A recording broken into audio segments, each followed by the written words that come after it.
divine favor in this year. We are going to ask God so that He will enable us, so that God will lead us, God will strengthen us. May God strengthen us, and His plan, may it come to pass. So that I don't want to go, yesterday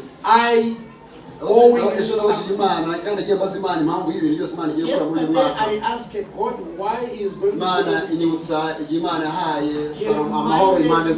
when He gave Solomon peace.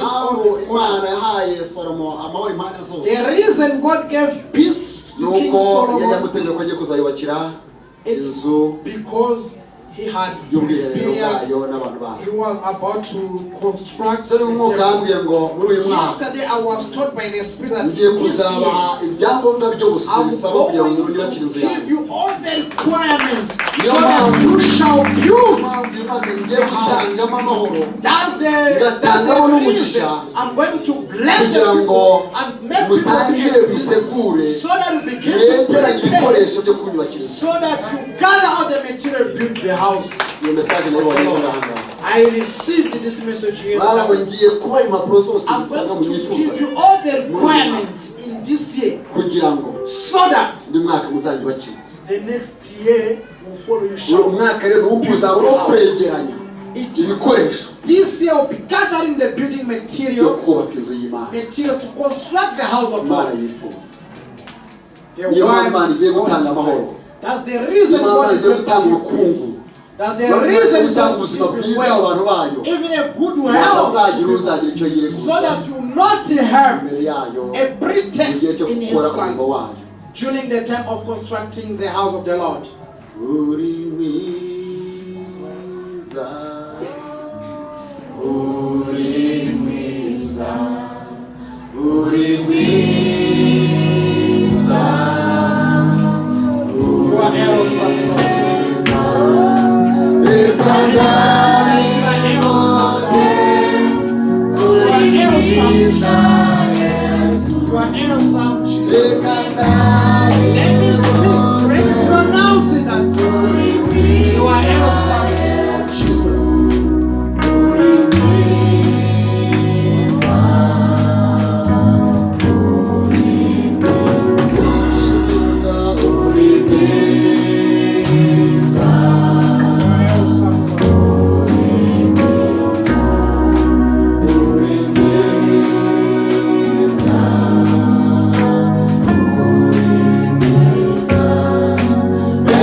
Pray for those who want to receive Jesus Christ as their Savior.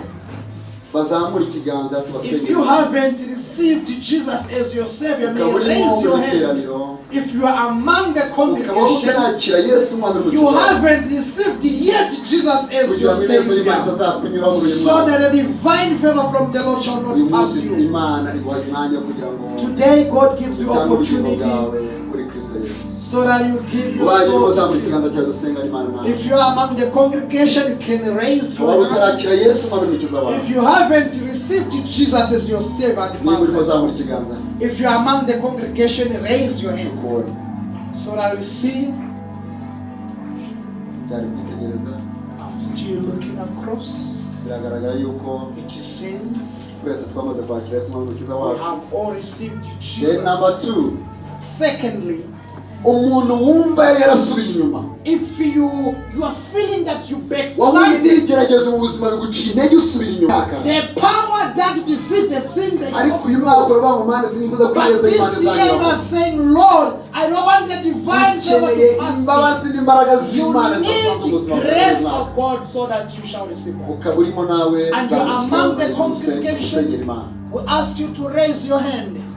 ubaye urimo ukaba wumva wari waragabanukiwe waracitse intege mu bugingo bwawe muri mwaka ushize You are among the mu bihe congregation. bishize wari warasubiye inyuma And wari you waraguye se backslided, you backslided. ubaye urimo uzamura ikiganza usengera If imana you are among the congregation, raise your kugira hand ngo ineza y'imana ikunyura mu so bintu that the divine favor shall zamura not ikiganza pass cyawe you. usengera imana Raise your hand and we pray together. niba waracitse intege If you backslided, ntugire isoni don't be ashamed. ijambo ry'imana rivuga ngo bazagira isoni zo kumviriza imbere y'abantu The word of God said, those who are ashamed nanjye nzagira isoni zo kubamiriza imbere ya data I shall also be ashamed upon them. ntugire isoni zo guhamya ko wacitse intege Don't be ashamed ngo of twese dushobozwa byose backsliding, na kristo duha imbaraga because we are all enabled by Christ to give us turagira the tugusaba strength. imbaraga ku So I mana want muri to uyu mwaka request the strength for you zizagushoboza kurusha ibya that kurusha will imyaka make you to defeat. zamura ikiganza n'ingurimo Raise your hand. zamura ikiganza Raise your hand. abakizamuye bicaye sinzi Maybe there are the people who have raised their okay hand. ubaye wakizamuye waba wicaye cyangwa uhagaze tambuka uzera tujye dusengana imana nawe You can come forward twingingira imana ikongera n'imbaraga muri uyu so mwaka that we can pray to you that God may strengthen you. tambuka uze hano tugusengera imana Come forward, we pray for you. tugusabire imbaraga zinesha That we ask you tugusabire amavuta y'imana muri uyu mwaka we ask you the anointing of the kugira ngo Lord kugira neza this year, kw'imana so that a divine kuzankugireho favor, ko imana izaba iri kugendera abana neza gusa when God will be passing, giving divine favor will not pass you. ntawe urimo No one among the congregation. mwese muzi imbaraga zihagije zo kuzanesha uyu mwaka You are all fully equipped. twabishimira imana nabyo We can also thank God for that. tugakomera imana amashyi Let's clap for the Lord. ineza y'Imana. For His- tugiye gusengera aba bakurikira buri dusoze We are going to pray for the following people, then we conclude. abantu bifuza kuzakoreshwa n'imana iby'ubutwari muri uyu mwaka The people who wish to be used bumva by bafite Lord impano in a z'imana mighty thing. bakabumva bifuza ko imana yabakoresha They have mu buryo budasanzwe muri uyu the mwaka gift of the talents of God, and they want to Zamura be ibiganza used dusengera Imana. extraordinarily. Raise your zamura ibiganza hands. dusengera imana Raise your hands so that we pray mana together. data wa twese Father, mana ishobora byose God who is able. dore abahungu n'abakobwa bawe Here are the gents and bagize ishyaka ladies. Here they bagize are with a ibyifuzo passion. They have a wish cyo ko bazabakoresha that mu buryo you budasanzwe shall muri uyu mwaka. use them extraordinarily. turabasabiye amavuta We pray and turabasabiye imbaraga we praise them for turabasabiye them. ubudahangarwa We pray with turabasabiye humility. kunesha We pray them byose to be byabanesheje mu mwaka victorious. ushize Whatever defeated them, ntibizabagiraho ubasha let it not come upon them this turakoze year. mana kubagirira I neza give you glory, thank you, kandi Lord, kuzabakoresha that iby'ubutwari you shall use them Mu izina rya Yesu extremely Kristo wacu. in Jesus Christ. Amen. Amen. bicarire hasigara abantu barwaye You might be seated. We want those who are not feeling hasigara hahagaze well. abantu bumva umubiri wabo utameze neza bahagaze Those who are not feeling well, you can remain baye umubiri wawe standing. utameze neza If you feel that your health is not okay, we can mana data wa pray. twese turagushimiye Father Jehovah, uri imana ikiza you are the God who kandi heals. wadusezeranyije ko uyu mwaka And you promised us, ugiye Lord, kumanura marayika ukiza that mu you are itorero going to bring the hari healing ikidendezi cyo angels. gukiza umanuye We thank you Ya for neza the uyu mama. healing hand. ya neza Do papa well to this woman. ya neza Do well to umukobwa this father. Do ya well neza to umusaza this even to the elder ya people. neza n'abana Do well barwaye even to the kids who are not feeling mbere well. n'abataje mu iteraniro Look kandi at the people barwaye who did not attend because of witeka sickness. imana marayika wawe Father, agereza ubwoko call bwawe upon your n'abasigaye healing angel. urakoze mana We give kubakije you glory, Lord, urakoze for you kubagiriye have healed neza them. ni mu izina rya yesu In the name kristo of umwami Jesus umucunguzi wacu Christ, turishima Savior, amen we amen pray, amen amen. God bless you makofa nabwire kwa yesu amen.